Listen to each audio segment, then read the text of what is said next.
I did want to get a question. I posted in our Facebook group just asking, because we have a Facebook group of comics around the world, and I was just saying, do you have any questions for Ian and Lara? And there was a really good one that stood out to me from Jonathan Rios, who asked, what is the best way to make cultural jokes relating to your own culture and have people understand different cultures still and make it relatable? He said he struggled with this being Latino.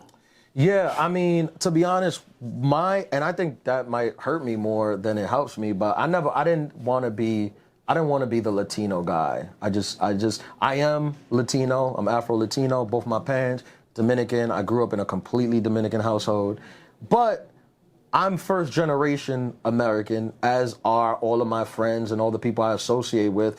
And in regular life, we struggle from being kind of stuck in this purgatory of like, your parents come from a different country, but you're American, like you're just American. So I kind of just wanted to be like, I just wanted to speak to those people, like not to say there's anything wrong with the Latino guys. There are Latino guys who I love, I enjoy, I'll go out to see them, but I didn't want that for me. So I tend to, like, if I have a joke about anything that has to do with being Latino, it has to be like something that literally anyone will get. Like I don't do inside baseball Latino stuff, which I think a lot of people do. And if that's the path he wants to do, that's great. There's a great path for that. There's people that love that and want to see that. But I think maybe a comic who's in that lane might be able to help him better to how to do that. Because I genuinely don't want to do that, and I don't do that. I want to speak to my people, but I want.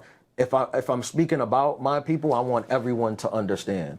I'm not doing it like so we understand each other. Like Dominicans know, when you talk to Dominicans, we know, all right. But I want white people in North Dakota to be able to know when I speak about Dominicans what I'm talking about. So I try to like, and what I do is I tour. So if I have a bit that works in New York that's full of Dominicans, it got to work in Utah also, when no one has a clue about it. So that's the kind of thing how I look at it. I'm like, if no one knew anything about this culture, could they still get this bit? And if it passes that test, then I'll keep it. So what do you talk about that is so relatable across all the cultures? Well, the fact when you come from immigrant families, I think that just it's a privilege to be able to talk about nothing. Like that's a privilege, right? Like when you see like a white comic have a bit about eggs, and it'd be like it's like a great bit. Right. That's a privilege, because when you're a minority in this business, like every sign from the industry tells you need to talk about that. You need to talk about, and not to say I have spoke about it, I do have bits about it, but that's not all it is. Like some of the stuff I'm telling stories about, the cat story about I went to a girl's house and her cat died, and that's a story about nothing. But I think that's a privilege. So I think people who are like me enjoy the fact that I get to do. They like to see that. They like to see like a Dominican, a black Dominican, like we're just regular, right? We're not like a monolith about like one thing. We're just regular. So I think the people that like me, they relate to that part of it. Oh, so maybe for Jonathan, it's like, don't try to think of how do I write Latino bits that are relatable to everyone. Just write about your life, and you just happen to be a Latino talking about these things. Right, yeah. Okay. Yeah. And you're not going to be relatable to everyone. I mean, that's the first, like, you could get rid of that. You try to be relatable to, like, the people you're relatable to. Yeah.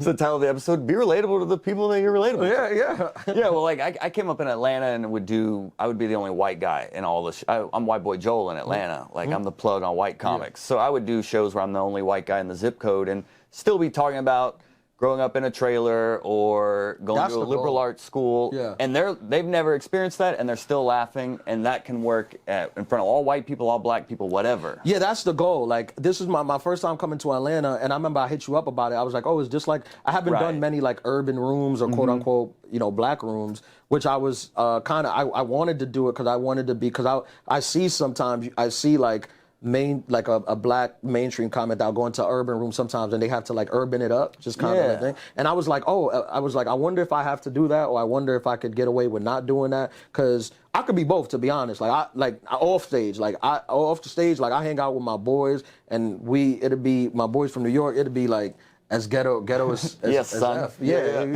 that's racist. But pause, guys. Nah, it'll be like we get around, it's like Cameron and Mace. It just be pause. This, But then I also, do the opposite. So I was like, I didn't want to. I was like, I just want to do my material the way I do my material. That's it. And so far in the 2 shows, I've enjoyed the fact that, like, yeah, I'm not changing. There's been no changes from this room to any other room. It's all authenticity. Yeah. I mean, especially in black audiences just want it to be real. You can talk about whatever as long as it's real and you're not trying to fool them in some way. Right. And that's why I'm so grateful. Some contextually things though, like I mean, it's not just people try to be black audience. It's not. It's every Mexican audience and Dominican audience. Like every audience has specific things that they enjoy. Yeah, White audiences, certain things that if you talk about and they like if you get in front of a Jamaican audience and you start talking about Jamaicans, that's what they like. It's gonna work.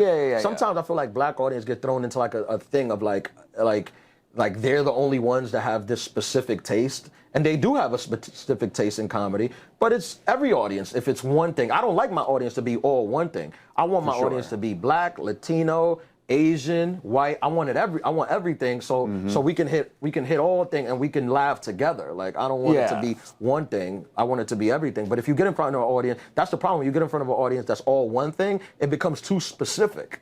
Like they want to hear that specific thing. And I was trying to give more context that there is a stereotype of like a black audience, you have to be bigger and louder. And I was trying to come from the perspective of you just have to be real and they can connect to it. So I wasn't trying to say hard. All black people think this way.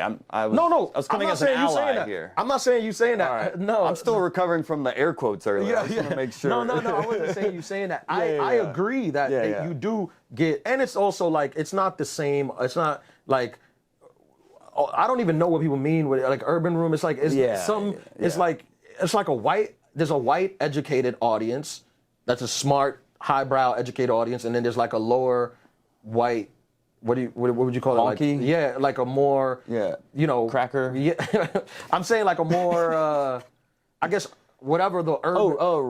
Rural. Maybe rural or just a smart audience and just dumb audience. But a lot of it is just class, right? So it's like, I think the best audience, I was talking with my guy, Chris Allen, who's opening for me this weekend. I think the best audience, there's nothing better than like a educated black audience. Because you get the black laughs of like, they're loud, and then they know stuff. So you can talk about anything. A big part of comedy is the audience has to know stuff.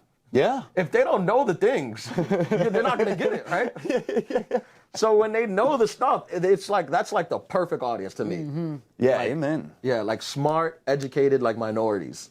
And then I like some hood people at my show too, because they'll give it up like crazy. So that's why I want it to be everything. I want everyone to be in there, because like when you on and you killing and you like in your act and every joke is hidden, you like bring it, like it's gonna sound cheesy, but you bring in like a whole group together of different people from different things, and that just feels like dope, because then the lights come on and you see the difference. You see like there was this table with a bunch of like brothers that was like gold tooth and chains, and then this was like all these white girls, and this was all like some Mexican guy, and you're like, damn, like we all came together for that show. I love and that. Enjoyed it. So I want it to be like everything like that. That's my goal too. Yeah.